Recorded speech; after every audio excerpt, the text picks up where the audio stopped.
इस particular video में it's a one stop solution. फिर हम बात करेंगे कुछ कॉमन मिस्टेक्स। तो वो जो कुछ मिस्टेक्स जो स्टूडेंट करते हैं वो आपको बताने वाला हूँ। अगर किसी बच्चे का आईआईटी, एनआईटी या किसी टॉप कॉलेज में, इंजीनियरिंग कॉलेज में नहीं भी होता है, स्टिल उसके पास बहुत सारे ऑप्शंस होते हैं। सेलेक्टिंग द राइट कोचिंग, या हमें कोचिंग ज्वाइन करना भी चाहिए कि नहीं करना चाहिए। Hello dear students and parents, welcome to ATP Star Kota. Hoping that आप सब बहुत बहुत अच्छे हो गए। तो देखिए, जेई 2025 की जो ये जर्नी है ये आप सभी की शुरू होने वाली है, या कुछ स्टूडेंट्स की शुरू हो भी चुकी होगी। और ये जो 2 साल की जर्नी है, इसमें हमें क्या कदम उठाने चाहिए, कैसे हमें पढ़ना चाहिए, किस तरह से सही कोचिंग को चुनना चाहिए, मॉक टेस्ट कैसे देने चाहिए, बेस्ट स्टडी मटेरियल हमारे लिए क्या रहेगा, इस तरह के बहुत सारे सवाल हमें परेशान करते हैं। पर्टिकुलर वीडियो में it's a one stop solution. ये सेशन है, आराम से बैठ जाइए, देखिए और इसके पॉइंट्स को इनफैक्ट नोट भी करिएगा, एंड सबसे बड़ी बात, अप्लाई करिएगा, राइट। तो जैसे कि आप सभी मुझे जानते ही होंगे, myself Vineet Khatri and I am founder of ATP Star Kota. मैंने ग्रेजुएशन किया था आईआईटी रुड़की से इन 2010, एंड उसके बाद पिछले 13 साल से मैं कोटा में पढ़ा रहा हूँ। हज़ारों स्टूडेंट्स जो हैं आज टॉप आईआईटीज़ में पढ़ रहे हैं। बहुत सारे स्टूडेंट्स ने आईआईटी में टॉप 100 रैंक भी सिक्योर किया था। तो आप समझ ही सकते हैं कि जो यहाँ पे आपको मैं इस सेशन में बताने वाला हूँ वो कितना वैल्यूएबल है आप सभी के लिए, तो उसका फ़ायदा आप ज़रूर उठाइएगा। तो चलिए सीधा काम की बात पे आते हैं, स्टार्ट करते हैं आज की कहानी। देखिए गाइज़, अगर हम बात करते हैं, यहाँ पे पहली जो स्टार्टिंग होती है वो होती है सेलेक्टिंग द राइट कोचिंग, या हमें कोचिंग ज्वाइन करना भी चाहिए कि नहीं करना चाहिए, या हमें ऑफलाइन करना चाहिए या ऑनलाइन करना चाहिए, किस तरह से सेलेक्ट करें अगर हमें करना है। तो इन सारे सवालों के जवाब मैं दूंगा। उसके बाद अगर हम बात करें तो नेक्स्ट ये रहेगा कि भाई मान लीजिए अब आपने पढ़ाई शुरू कर दी है, तो सिलेबस कंप्लीशन करते समय किन किन बातों का ख्याल रखना है, रिवीजन कैसे करना है, क्लास में किस तरीके से पढ़ना है, डिस्ट्रैक्शन फ्री कैसे रहना है, उसके अलावा नोट्स बनाने हैं या नहीं बनाने हैं। फिर हम बात करेंगे कुछ कॉमन मिस्टेक्स जो हर साल बच्चे करते हैं, और बहुत सारे बच्चों का क्लास 11 अच्छा नहीं जाता है, बहुत सारे बच्चों का, राइट। तो अगर आपको एडवांटेज चाहिए तो आपको क्लास 11 अच्छा रखना होगा, ठीक है। तो वो जो कुछ मिस्टेक्स जो स्टूडेंट करते हैं वो आपको बताने वाला हूँ। फिर हम बात करने वाले हैं बेस्ट स्टडी मटेरियल के बारे में बच्चों एंड पेरेंट्स एज वेल। उसके अलावा मॉक टेस्ट कितने देने चाहिए, कहाँ से देने चाहिए, सब बात हम करने वाले हैं। आगे बढ़ने से पहले एक बात मैं ज़रूर करना चाहूँगा कि क्या आईआईटी सब कुछ है, इज़ आईआईटी एवरीथिंग। तो देखिए डियर स्टूडेंट्स एंड पेरेंट्स, मैं बिल्कुल क्लियर आपको बताना चाहूँगा कि अगर किसी बच्चे का टॉप आईआईटी में, एनआईटी में, बिट्स पिलानी में, टॉप कॉलेजेस में एडमिशन होता है, तो नेचुरली उसका करियर पाथ बहुत अच्छा होता है। लेकिन याद रखिए, अगर किसी बच्चे का आईआईटी, एनआईटी या किसी टॉप कॉलेज में, इंजीनियरिंग कॉलेज में नहीं भी होता है, स्टिल उसके पास बहुत सारे ऑप्शंस होते हैं।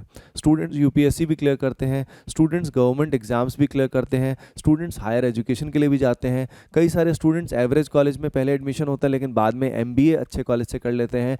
यानी एवेन्यूज़ कभी ख़त्म नहीं होते हैं, है ना। तो ये बात सभी स्टूडेंट्स को एंड पेरेंट्स को क्लियर होनी चाहिए कि ये जो एग्ज़ाम है ये लाइफ एंड डेथ का मैटर नहीं है। क्योंकि बहुत बार हमारे दिमाग में ये बस जाता है कि यार आईआईटी में नहीं हुआ तो बस सब खत्म, सब गया, या टॉप कॉलेज में नहीं हुआ तो सब गया, करियर नहीं बन पाएगा उतना अच्छा। ऐसा नहीं है, बहुत सारे एग्जाम्पल्स हैं जो without IIT, NIT, bits Pilani भी आज ज़िंदगी में बहुत अच्छा कर रहे हैं। तो डियर पेरेंट्स एंड स्टूडेंट्स, ये अवेयरनेस आप सभी को ज़रूर होना चाहिए। लेकिन अगर हम आईआईटी में जाते हैं या टॉप कॉलेजेस में जाते हैं, तो नेचुरली जो ये भीड़ है पूरे देश की, उससे हम काफ़ी हटके पहले ही हो जाते हैं, राइट। तो अपॉर्चुनिटीज़ बहुत ही अमेजिंग होती हैं स्टूडेंट्स को। ये मान लीजिए, आप जस्ट इमेजिन, हर साल 10 से 15 लाख इंजीनियर्स अपने देश से निकलते हैं। अब 10 से 15 लाख इंजीनियर्स में से अगर आईआईटी की बात करें तो आईआईटी में अराउंड 10,000 सीट्स हैं। तो जस्ट इमेजिन, अगर 10 लाख की भी बात करें तो 9,90,000 इंजीनियर्स, कितने ज़्यादा इंजीनियर्स निकल रहे हैं। तो आप टॉप जब 10,000 में हैं तो नेचुरली आपका जो वैल्यू है सोसाइटी के अंदर as well as in the corporate everywhere will be much higher, right. So IITs के बहुत एडवांटेज हैं। उसके अलावा ब्रांड नेम, नेचुरली जब किसी भी आईआईटी से बंदा ग्रेजुएट है तो उसका जो सोसाइटी में स्टेटस रहता है वो काफ़ी अच्छा रहता है। Along with that job opportunities बहुत अच्छी रहती हैं, इवन हायर एजुकेशन में भी बहुत बेनिफिट होते हैं। तो आईआईटीज़ के बहुत बेनिफिट्स हैं, इसमें कोई शक नहीं है। इवन एवरेज सैलरीज जो होती हैं आईआईटीएंस की इन जनरल हायर रहती हैं। हाँ, जो मीडिया रिपोर्ट करता है बहुत बार वो बहुत एग्जैजरेटेड करता है, क्योंकि वो सैलरीज फॉरेन कंट्रीज़ में होती हैं, तो वो डॉलर्स में होती हैं, तो उसको इंडियन करेंसी में कन्वर्ट करके वो बहुत बढ़ा चढ़ा के दिखाते हैं। कई बार उसमें बोनस भी होता है, वेरिएबल पे भी होती है इंक्लूडेड, राइट। तो मैं आपको बिल्कुल क्लियर करना चाहूँगा कि आईआईटी एनआईटी इनमें जाने से बहुत अमेजिंग लाइफ रहती है, कैंपस लाइफ बहुत फैसिनेटिंग होती है। जैसे मैं तो आपको आईआईटी रुड़की का बता सकता हूँ, एंड आईआईटी दिल्ली में मेरा इंटर्नशिप लगा था, तो वहाँ पे भी जर्नी बहुत अच्छी रही थी बच्चों। 2-3 महीने वहाँ पे थे, बहुत बढ़िया रहे थे। तो I can tell you the life is literally fascinating, बहुत अमेजिंग लाइफ होती है, राइट। और ये मान लीजिए किसी भी पैसे से उस लाइफ को कंपेयर नहीं कर सकते, राइट। तो don't just think about IIT as just money making machine कि IIT में जाएंगे बहुत पैसा कमाएंगे। देखो, you can earn money and lot of money, career बहुत अच्छा हो सकता है, लेकिन आप इंटरेस्ट के रूप में जाइए, आप पैशन के रूप में जाइए। और इस बात को ध्यान रखिए कि don't get overtly attach with IITs, यानी आप अपने काम पे ध्यान दीजिए, लक्ष्य अपने आप अचीव होने के चांस बढ़ जाएंगे। एक बात भगवत गीता में बोली गई है, कर्मण्येवाधिका रस्ते मा फलेषु कदाचन, यानी आपको अपना कार्य करना है और रिजल्ट गोल एक बार डिसाइड कर लिया कि हाँ यहाँ जाना है, लेकिन उसके बारे में बार बार ही सोचते नहीं रहना है। याद रखिए, लक्ष्य काम करने से हासिल होता है, सिर्फ और सिर्फ सोचने से नहीं होता बेटा, ठीक है। तो शुरू करते हैं कहानी, जर्नी। सबसे पहले सेलेक्टिंग द राइट कोचिंग। पहला सवाल यही दिमाग में आता है कि क्या हमें कोचिंग करनी भी चाहिए या नहीं करनी चाहिए, सेल्फ स्टडी से नहीं हो सकता क्या। तो मैं आपको बताना चाहूँगा कि देयर आर स्टूडेंट्स जो सेल्फ स्टडी, यानी सेल्फ स्टडी वाले भी प्योरली सेल्फ स्टडी नहीं करते। सेल्फ स्टडी का वैसे ओरिजिनली मीनिंग ये होता था कि स्टूडेंट बुक से पढ़ रहा है, खुद प्रैक्टिस कर रहा है, इसको सेल्फ स्टडी बोलते थे। पर स्टूडेंट आजकल क्या करते हैं, यूट्यूब पे पढ़ने की कोशिश करते हैं और सोचते हैं कि यूट्यूब पे इतना कंटेंट अवेलेबल है। इवन बहुत सारी स्टोरीज भी आती हैं कुछ स्टूडेंट्स की कि भाई हमने बिना कोचिंग के क्रैक किया। तो यार देखो, बात आपके करियर की है, तो मैं आपको 2 टूक बात बताना चाहूँगा कि सेल्फ स्टडी से सिलेक्शन हो सकता है, और इवन सिलेक्शन होना भी डिफ़िकल्ट होता है, लेकिन जो बहुत डिसिप्लिन्ड स्टूडेंट है वो सिलेक्शन ले सकता है। लेकिन जहाँ तक रैंक की बात है और इवन सिलेक्शन की बात है, मेजॉरिटी स्टूडेंट्स सेल्फ स्टडी से आईआईटी को क्रैक नहीं कर पाते। उसका रीज़न बहुत ही सिंपल है। आईआईटी की प्रिपरेशन के अंदर, when we prepare for IIT JEE advanced की अगर हम तैयारी करते हैं, तो उसके लिए एक बहुत अमेजिंग करिकुलम चाहिए होता है, यानी सिलेबस का बहुत ऑथेंटिक तरीके से कंप्लीशन कराया जाता है, प्रॉब्लम प्रैक्टिस घर के लिए दिया जाता है, डीपीपीस का डिस्कशन होता है, इस प्रोसेस में गाइडेंस भी चाहिए होती है लगातार, जिसमें टीचर्स के साथ इंटरेक्शन भी बहुत इंपॉर्टेंट होता है, मॉक टेस्ट भी लगातार दिए जाते हैं, उनको एनालाइज करना होता है। जब इस जर्नी के इतने सारे एलिमेंट्स हैं जो आपको आगे पता लगेंगे, ये खुद से किसी बच्चे के लिए मैनेज कर पाना बहुत डिफिकल्ट होता है। वो स्टूडेंट तभी ऐसा करे जब उसके पास लिटरली फाइनेंशियल सिचुएशन नहीं है, तब वो ऐसा कर सकता है। अदरवाइज स्टूडेंट्स को सेल्फ स्टडी पे डिपेंडेंट नहीं रहना चाहिए। Okay, now the next thing, offline पढ़ना चाहिए या ऑनलाइन पढ़ना चाहिए। देखिए, स्टूडेंट ओनली मेनली अगर हम बात करें तो ऑफलाइन में बैठ के थोड़ा डिसिप्लिन ज़्यादा बन जाता है, उसका एनवायरनमेंट बेटर होता है, करिकुलम जो है वो भी बेटर होता है इन जनरल। ऑनलाइन स्टूडेंट्स में क्या होता है कि ऑनलाइन में उसका ट्रैवल का टाइम बच जाता है, तो ऑनलाइन के अपने बेनिफिट्स हैं। तो अगर आपने पहले ऑनलाइन पढ़ के अच्छे रिजल्ट्स अचीव किए हैं, तब तो आप ऑनलाइन पढ़ सकते हैं, है ना। लेकिन ऑनलाइन में स्टूडेंट्स का ऑफन दिक्कत क्या होती है कि स्टूडेंट्स डिसिप्लिन्ड नहीं होते हैं। वो पेरेंट्स को बहुत बार मैं पेरेंट्स को भी अवेयर करना चाहूँगा कि स्टूडेंट बहुत बार अपने जो टेस्ट दे देते हैं ऑनलाइन में, वो बहुत बार फेक दे देते हैं, यानी कुछ चीटिंग करके टेस्ट दे देते हैं।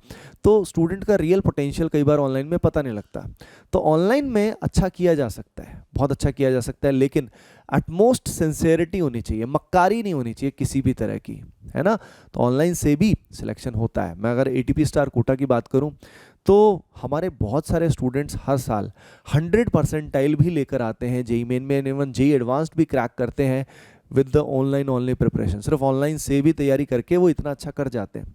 लेकिन मैं आपको बताना चाह रहा हूँ, there are students as well जो मक्कारी भी बहुत करते हैं, ठीक है। तो अगर आप मक्कारी करते हैं और पेरेंट्स को भी पता होता है अपने बच्चे के बारे में कि वो कैसा गोलीबाज है, क्या करता है, ठीक है, तो अगर वो सही नहीं करता है, थोड़ा सिंसियरिटी थोड़ी कम है, तो ऐसे केस में तो ऑनलाइन का मतलब ही नहीं है, फिर तो उसको ऑफलाइन ही करना चाहिए। राइट।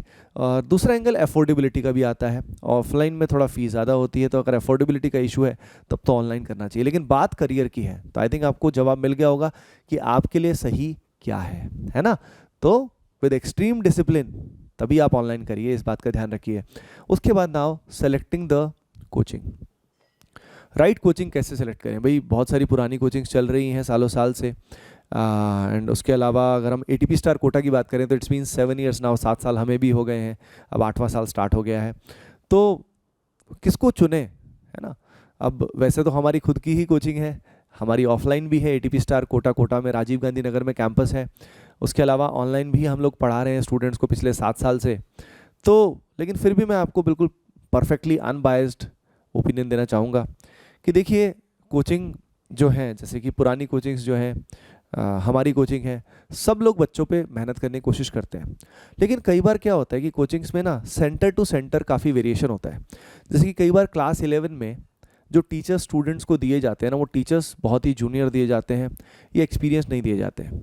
उसके अलावा कोचिंग्स में गाइडेंस नहीं मिलती बच्चों को, तो वो भीड़ का हिस्सा बन जाते हैं और उस कारण क्या होता है कि बहुत सारे स्टूडेंट डिप्रेस हो जाते हैं और उनका क्लास 11 अच्छा नहीं जाता है।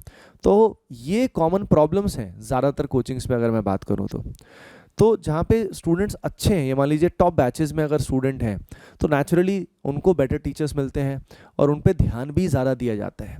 लेकिन जहाँ पे ही भीड़ आ जाती है, यानी एक क्लास में मान लीजिए 200 बच्चा बैठा है, 150 बच्चा बैठा है, या स्ट्रेंथ कम भी है लेकिन अगर बैच नॉर्मल है, तो टीचर्स नॉर्मली कोचिंग्स बताती ही नहीं है कि कौन पढ़ाएगा। आप पूछ के देख लीजिए, कन्वेंशनल कोचिंग्स नहीं बताती हैं कि कौन पढ़ाने वाला है।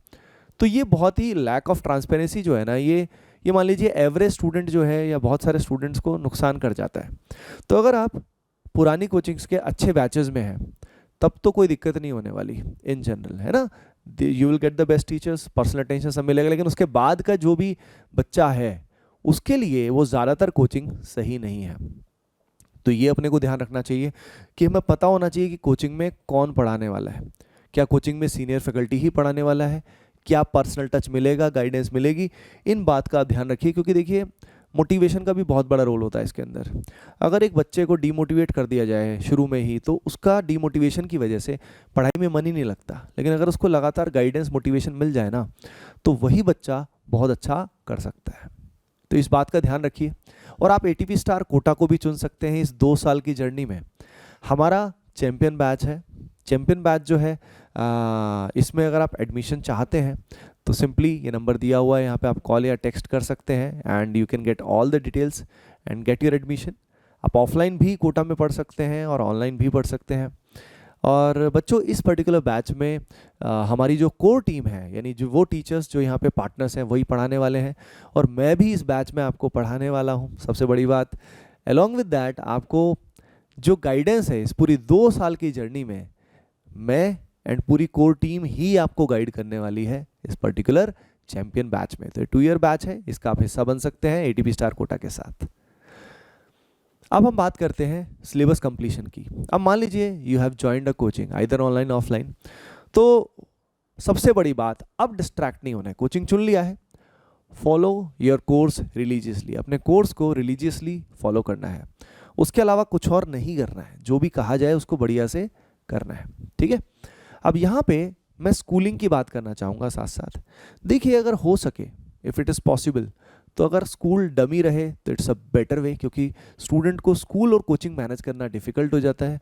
उसको स्कूल का प्रिपरेशन भी करना है, स्कूल में जाना भी है, आना भी है, कोचिंग भी पढ़ना है, इट बिकम्स वेरी डिफ़िकल्ट।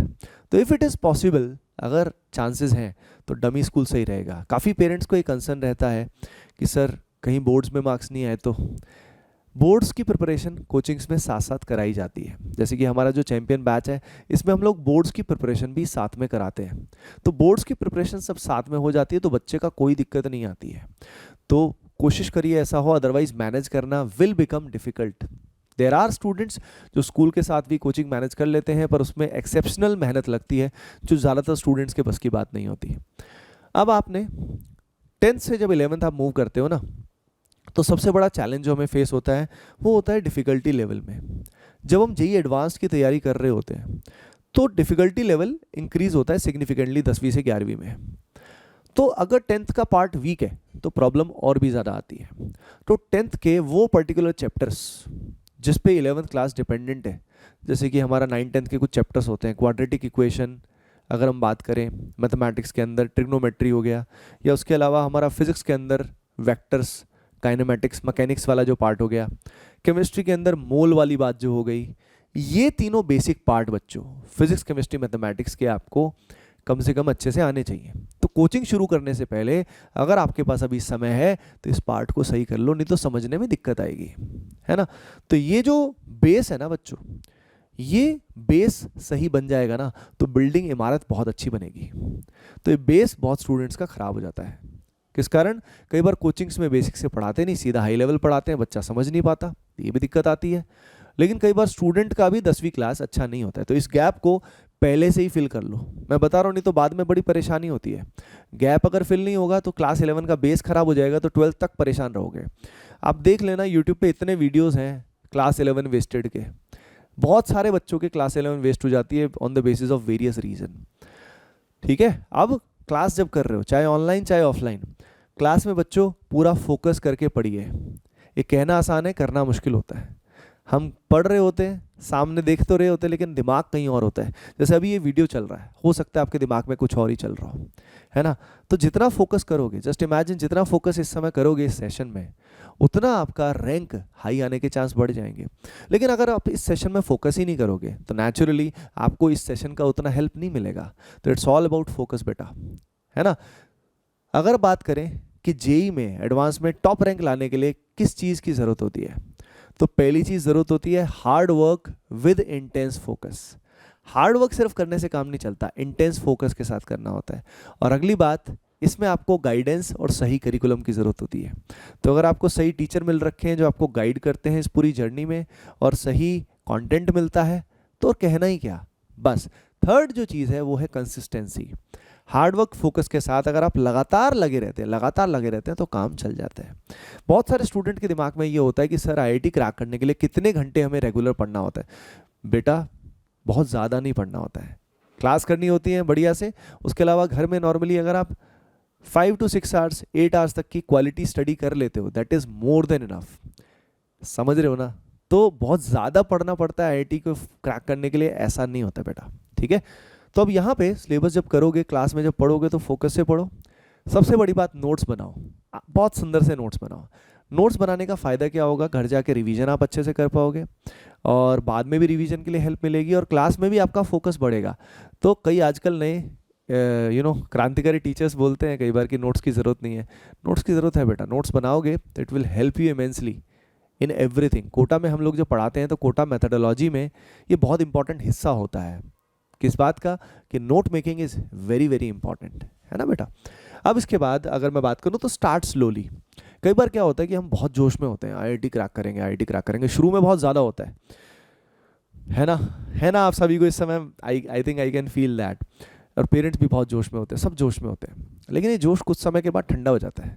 तो शुरू में तो हम पढ़ते हैं बहुत ज़्यादा, इवन जितना भी होमवर्क कोचिंग में मिलता है वो हमें कम लगता है, ठीक है। हम ये बुक भी करना चाहते हैं, ये भी करना चाहते हैं। बेटा इससे क्या होता है ना, कुछ ही टाइम में बर्नआउट फील करते हैं हम, ज़्यादातर स्टूडेंट्स 1-2 महीने तक तो कर पाते हैं मैक्सिमम, या कुछ 10-15 दिन ही कर पाते हैं, और उसके बाद हमारा जो मोमेंटम है वो डाई डाउन हो जाता है। तो इस बात का ध्यान रखिए कि स्टार्ट स्लोली, जितना कोचिंग में कराया जाए उतना ही ढंग से करो, एंड डेवलप कीन इंटरेस्ट के साथ समझिए। जो साइंस है ना बच्चों, physics mathematics chemistry, it's all around us. हमारी पूरी लाइफ जो है ना, उसको ये साइंस एक्सप्लेन करता है। तो साइंस को for the sake of science पढ़ोगे ना तो आपको मज़ा आएगा। और जब प्रोसेस में मज़ा आता है ना बच्चा, तब ये 2 साल की जर्नी हम आराम से फॉलो करते हैं। यानी अगर प्रोसेस में मज़ा नहीं आएगा, हमें पढ़ाई में मज़ा ही नहीं आएगा, तो कहाँ हम हार्ड वर्क कर पाएंगे, कर ही नहीं पाएंगे। तो ये बहुत इंपॉर्टेंट बात है कि develop interest in the subject. जब भी टीचर पढ़ाए तो पूरे दिल से, शिद्दत से पढ़ना, है ना, मज़े से पढ़ना, साइंस को रियल लाइफ से रिलेट करना, ठीक है बेटा। बाकी हम लोग भी कोशिश यही करते हैं, जब क्लास में आपको पढ़ाएंगे, जब चैंपियन बैच में आपको पढ़ाएंगे, तो उसके अंदर हम लोग जो भी पढ़ाएं वो रियल लाइफ से रिलेट करके पढ़ाएंगे, ताकि आपको इंटरेस्ट आए इस पूरी जर्नी में। अब उसके बाद नोट्स बनाना है। सबसे इंपॉर्टेंट है बेटा कंसिस्टेंसी एंड हेल्थ। हेल्थ अगर हम ध्यान रखते हैं, स्लीप साइकिल सही रखते हैं, ये बहुत ज़रूरी है। हम सोचते हैं बहुत बार कि हमें रात रात तक जागना पड़ेगा। नहीं भाई, रात तक मत जागो। 10 बजे 11 बजे तक सो जाओ, सुबह उठो 5 बजे तक, 5 साढ़े 5 बजे उठ जाओ। ये अच्छा रूटीन है, बेस्ट रूटीन है, इस बात को ध्यान रखिए, ये आदत डाल लीजिए। सुबह सुबह उठ के एक्सरसाइज करो, थोड़ा मेडिटेशन करो, हल्का सा रनिंग करके आओ, एंड देन स्टार्ट एग्रेसिवली। तो हेल्थ का ध्यान रखना बेटा, ठीक है। ये अच्छी रहेगी तो मन अच्छा लगेगा, मन अच्छा रहेगा, मन शांत रहेगा तो पढ़ाई में मन लगेगा, तो कंसिस्टेंसी रहेगी। क्योंकि लंबी जर्नी है यार, है ना। ये लंबी जर्नी में कंसिस्टेंट रहना आसान नहीं रहता, ठीक है। तो कंसिस्टेंट रहने के लिए क्या करना है, मैंने आपको बेसिक बातें बता दी हैं। अगली चीज़, बोर्ड्स की तैयारी में दिक्कत नहीं है। पहली चीज़ तो कोचिंग में भी बोर्ड्स की तैयारी कराई जाती है, लेकिन बोर्ड्स में सबसे बड़ी बात होती है, आप जानते हो, अभी देखे ही आ रहे हो आप बोर्ड्स, लिख लिख कर देखना, ठीक है। तो खास तौर पे 12th क्लास में ज़्यादा इंपॉर्टेंट आता है, तो लिख लिख कर देखने की प्रैक्टिस हमारी होनी चाहिए, और खास तौर पे previous year questions and mock test पे अपने को ध्यान देना है। तो बोर्ड्स का तैयारी मैनेज हो जाता है, डोंट वरी एट ऑल, लेकिन हाँ, नेग्लेक्ट नहीं करना है इसको। अब हम बात करते हैं मिस्टेक्स, कौन कौन से ब्लंडर होते हैं बच्चों से, जो ब्लंडर आपको नहीं करने हैं जब आप तैयारी शुरू करते हो। देखो बच्चों, जब आप तैयारी शुरू करते हो तो एक तो ब्लंडर होता है कोचिंग हम सही सेलेक्ट नहीं करते बहुत बार, है ना। We should be properly aware कि ये कोचिंग सही है कि नहीं हमारे बच्चे के लिए या हमारे लिए, है ना। तो कोचिंग सही चुनो। एनवायरनमेंट, कई बार हमारा एनवायरनमेंट सही नहीं होता। जो आपका एनवायरनमेंट होगा, जिस तरह का एनवायरनमेंट की मतलब क्या, आपका फ्रेंड सर्कल, आपका फैमिली में जो घर में एनवायरनमेंट है, या अगर आप हॉस्टल में रहते हैं तो वहाँ का जो एनवायरनमेंट है, जैसी संगति रहेगी वैसे ही आपके थॉट्स रहेंगे। हमें लगता है मैं ऐसा मैं वैसा, यार याद रखिए, आपका जो थॉट पैटर्न है ना, वो थॉट पैटर्न आपके एनवायरनमेंट से बहुत ज़्यादा इन्फ्लुएंस होता है। तो इस बात का ध्यान रखिए कि एनवायरनमेंट का बहुत बड़ा रोल रहता है। अगली चीज़, स्टूडेंट ना आगे सिलेबस कंप्लीट करते रहते हैं, रिवीजन नहीं करते हैं, शॉर्ट नोट्स नहीं बनाते। रिवीजन नहीं करोगे तो ये भाई सब भूलते जाओगे, आगे बढ़ते जाओगे, पिछले वाला भूलते जाओगे, तो कॉन्फिडेंस लूज हो जाता है। उसके अलावा मॉक टेस्ट नहीं देते बहुत सारे स्टूडेंट, खासतौर पे ऑनलाइन वाले, सिर्फ थ्योरी करते रहेंगे, बैकलॉग क्रिएट कर लेंगे। भाई बैकलॉग मत होने देना। अगर बैकलॉग का मतलब है जो पुराना रह जाता है, उसके बाद हमारा कॉन्फिडेंस और लूज हो जाता है, तो बैकलॉग होने ही नहीं देना है, ठीक है। उसके अलावा हेल्थ का ध्यान नहीं रखते, सोचते हैं कि इस समय बस हम पढ़ते रहेंगे, किताबी कीड़े बन जाएंगे तो काम हो जाएगा। नहीं भाई, हेल्थ का ध्यान रखिए, शांत रहिए, मस्त रहिए, बिंदास रहिए, ठीक है। न्यूट्रिशियस फूड खाइए, शांत रहिए।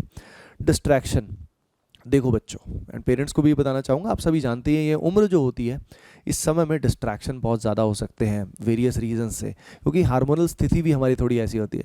लेकिन यार कोई लक्ष्य अगर हमें अचीव करना है तो हमें अपनी एनर्जी कंजर्व करके रखनी है। लॉजिकल बात बता रहा हूँ आपको मैं, एक बड़े भाई एक सीनियर के रूप में। तो अगर आप अपनी एनर्जी को कंजर्व रखेंगे, है ना, एनर्जी हर मामले की बोल रहा हूँ, आप समझ रहे होगे, समझने वाले हैं। तो एनर्जी अगर पूरी कंजर्व रखोगे आप अपनी, तो नेचुरली उस एनर्जी को आप ट्रांसम्यूट करोगे आपकी किस में, तैयारी में, है ना, समझ रहे हो। तो इस समय डिस्ट्रैक्शन को मिनिमाइज करने का यही तरीका है, keeping yourself busy in the right things. क्योंकि एनर्जी तो है ही हम में हाई, लेकिन आपने आपके ऊपर डिपेंड करता है उस एनर्जी को आप कहाँ चैनलाइज करते हो। लेकिन अगेन बोलूँगा, इसके लिए राइट एनवायरनमेंट एंड गाइडेंस बहुत बहुत इंपॉर्टेंट होती है। यहाँ पे गाइडेंस का और मेंटर का रोल बहुत बड़ा होता है बेटा। इस 2 साल की जर्नी में अगर आपको सही टीचर्स मिल जाएं, सही गाइडेंस मिल जाए, यानी वो टीचर्स मिल जाएं जो आपकी बात समझें, सुने, आपको लगातार गाइड करते रहें, जिनसे आप अपनी प्रॉब्लम्स को शेयर कर सकें, नथिंग लाइक इट। क्योंकि उनको एक्सपीरियंस होता है बेटा, है ना, कि असल में वो आपको पूरी इस जर्नी में गाइड कर सकते हैं। जैसे मैं अभी आपको इस सेशन में गाइड कर रहा हूँ, जस्ट इमेजिन 2 साल अगर आपको ये गाइडेंस लगातार मिलती रहे मुझसे और कोर टीम से, तो आपको कितना हेल्प मिलेगा, राइट। उसके बाद बेटा बेस्ट स्टडी मटेरियल की अगर हम बात करें, तो अगर आपने सही कोचिंग चुनी है तो वहाँ का study material in general well designed होता है, उसमें सुफिशिएंट क्वेश्चंस होते हैं। जैसे कि कोटा में अगर हम बात करें तो नॉट जस्ट एटीपी स्टार, बाकी कोचिंग्स में भी सब जगह मटेरियल इन जनरल बहुत अच्छा होता है, बहुत ही एग्जॉस्टिव होता है। वो इस तरह से बनाया जाता है कि बच्चों को कुछ और करने की ज़रूरत ना हो। इवन उसमें प्रीवियस ईयर क्वेश्चंस भी होते हैं। हमने इस करिकुलम में थोड़ा इंप्रूवमेंट किया है, इसको बुलजाई बनाया है। मतलब बुलजाई का मतलब ये है बेटा कि बुलजाई में एक ऐसा कंटेंट दिया जाता है आपको जिससे सिलेक्शन होता है और अच्छी रैंक आती है। मतलब आउट ऑफ सिलेबस कंटेंट उसके अंदर नहीं होता है, उसके अंदर प्रॉपर रिलेवेंट पार्ट कराया जाता है, जिससे बच्चे का 20 से 30% टाइम बच जाता है, सिलेबस कंप्लीशन फास्टर होता है, तो रिवीजन के लिए टाइम ज़्यादा मिल जाता है। तो बुलजाई का फ़ायदा क्या है, रिवीजन के लिए ज़्यादा टाइम मिल जाता है। बस रिवीजन के लिए टाइम ज़्यादा मिला तो रैंक इंप्रूव हो जाती है। तो हमने मटेरियल को बुलजाई बना दिया है। बुक्स जो है बेटा, बुक्स तभी चाहिए होती हैं खासतौर पे जब हमें कुछ तो एडवांस्ड के लिए चाहिए होती हैं और कुछ खास क्वेश्चंस करने हैं, और जब हमने ये मटेरियल कर लिया तब बुक्स की नीड होती है। तो इससे रिलेटेड वीडियो जो है वो मैं लेकर आऊँगा, ठीक है। अच्छा, एक काम करना आप सभी, डिस्क्रिप्शन में हमारा जो टेलीग्राम चैनल है, टेलीग्राम की कम्युनिटी है ATPNs की, उसको ज्वाइन कर लेना। जो भी इस तरह की गाइडेंस है ना, बेस्ट बुक्स हो गई या और भी बहुत सारी चीज़ें हैं, बहुत सारे फ्री सोर्सेज भी हैं, वो हम वहाँ पे देते रहते हैं। तो जो भी स्टूडेंट्स पेरेंट्स इस वीडियो को देख रहे हैं, टेलीग्राम कम्युनिटी का आप ज़रूर हिस्सा बन जाइएगा, है ना। अब बात करते हैं मॉक टेस्ट के बारे में। देखिए, मॉक टेस्ट जो होता है ना, ये बहुत ज़रूरी होता है। उससे ही हमें असेसमेंट होता है कि हम कहाँ स्टैंड करते हैं।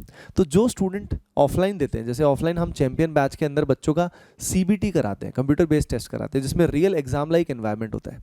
इवन एग्जाम उसी सेंटर में कराया जाता है जहाँ पे रियल JEE भी होता है। तो CBT एक्सपीरियंस से बच्चे का एग्जाम टेम्परामेंट बनता है और उसकी लगातार हैबिट बनती है। नहीं तो बहुत सारे बच्चों का मॉक टेस्ट से इतना डर होता है और वो रियल एग्जाम में जाके फैल जाते हैं। तो CBT का एक्सपीरियंस बहुत ही क्रूशियल है। तो जो बच्चे ऑनलाइन पढ़ते हैं उनको भी कहीं ना कहीं CBT एक्सपीरियंस ज़रूर लेना चाहिए, क्योंकि सिर्फ ऑनलाइन टेस्ट से काम नहीं चलेगा। CBT एक्सपीरियंस में आपको रियल एनवायरनमेंट पता लगेगा, है ना। तो मॉक टेस्ट अपने को देना चाहिए। लेकिन ये बताइए, फुल लेंथ टेस्ट तो जो होते हैं वो तो कभी कभी होते हैं, जैसे कि बाई वीकली हो जाएंगे या 3 हफ्ते में एक बार टेस्ट होगा, है ना। लेकिन अगर हम रेगुलर टाइम बाउंड प्रैक्टिस करें, यानी जैसे ही चैप्टर आपका खत्म हो जाए आप टाइम बाउंड प्रैक्टिस ज़रूर करें। टाइम बाउंड मतलब लिमिटेड समय में क्वेश्चंस की प्रैक्टिस करें। इसके लिए आप बच्चों ATP स्टार ऐप का यूज़ कर सकते हो, और भी ऐप्स होती है पर ATP स्टार ऐप बहुत ही प्यारी ऐप है। ऐप या वेबसाइट का यूज़ कर सकते हो। उसमें ये फीचर फ्री ऑफ कॉस्ट दिया हुआ है, तो आप वहाँ से अपना टेस्ट बना सकते हो। कस्टम प्रैक्टिस का एक ऑप्शन है जिसमें आप चैप्टर को सेलेक्ट कर सकते हो बेटा, और उसके नंबर ऑफ क्वेश्चन भी सेलेक्ट कर सकते हो, और बहुत ही रेलेवेंट क्वेश्चंस आपको उसमें मिलेंगे। उससे आप इस पूरी जर्नी, 2 साल की जर्नी में टाइम बाउंड प्रैक्टिस का फ़ायदा उठा सकते हो। उसके अलावा बेटा ATP स्टार का एक AOTS आता है, ATP ऑनलाइन टेस्ट सीरीज़। ये इंडिया की one of the most trusted test series है for JEE main and advanced. ये अभी रिलीज़ होने वाली है और इसको भी आप ATP स्टार ऐप या वेबसाइट से ले सकते हो। ये एक पेड टेस्ट सीरीज़ है, लेकिन काफ़ी नॉमिनल फ़ी हमने इसका रखा हुआ है, तो इसको आप ज्वाइन कर सकते हो जब भी आपको मॉक टेस्ट की रिक्वायरमेंट हो। ओके बेटा, तो यहाँ पे इस पूरी जर्नी में मैंने आपको सारी चीज़ें बता दी हैं, कोचिंग सिलेक्शन से लेके आपको सिलेबस कंप्लीशन में किस तरह का ध्यान रखना है, और पूरा अपने कोर्स के करिकुलम को ही फॉलो करना है। अलग से अपने को कोई ज़्यादा कमाल करने की ज़रूरत नहीं है ना। जैसे ही कंसिस्टेंसी के साथ आप करते जाओगे आपका कॉन्फिडेंस बढ़ता जाएगा बेटा। तो यानी समझ रहे हो, हमें ओवर एक्साइटेड नहीं होना है, हमें अपनी परफॉर्मेंस पे ध्यान देना है, किसी और पे ध्यान नहीं देना कि हमारा दोस्त ये कर रहा है, हमारा ये कज़न ये कर रहा है, नहीं, अपनी परफॉर्मेंस पे ध्यान दो। और जो शुरुआत वाली बात है ना बेटा, इसका ध्यान रखिए ताकि क्लास 11 आपकी बिल्कुल भी ख़राब ना हो। और अगर आप बेटा 2 साल की इस जर्नी में मेरे साथ, हमारी पूरी कोर टीम के साथ पढ़ना चाहते हैं, गाइडेंस भी लेना चाहते हैं, तो इस पूरी जर्नी में हिस्सा बनना चाहते हैं, तो आप चैंपियन बैच में एडमिशन ले सकते हैं, एनरोल कर सकते हैं। आप ऑफलाइन कोटा में भी पढ़ सकते हैं हमसे, या बेटा आप ऑनलाइन भी घर बैठे पढ़ सकते हैं। ठीक है बेटा। सो होपिंग दैट इस पर्टिकुलर मास्टर सेशन से आप सभी को एक डायरेक्शन मिल गई होगी कि किस तरीके से आपको JEE एडवांस्ड 2025 की तैयारी शुरू करनी है, एंड होपिंग दैट आप बहुत अच्छा करने वाले हो बेटा। I wish you all the best on the behalf of team ATP star. Love you all the best.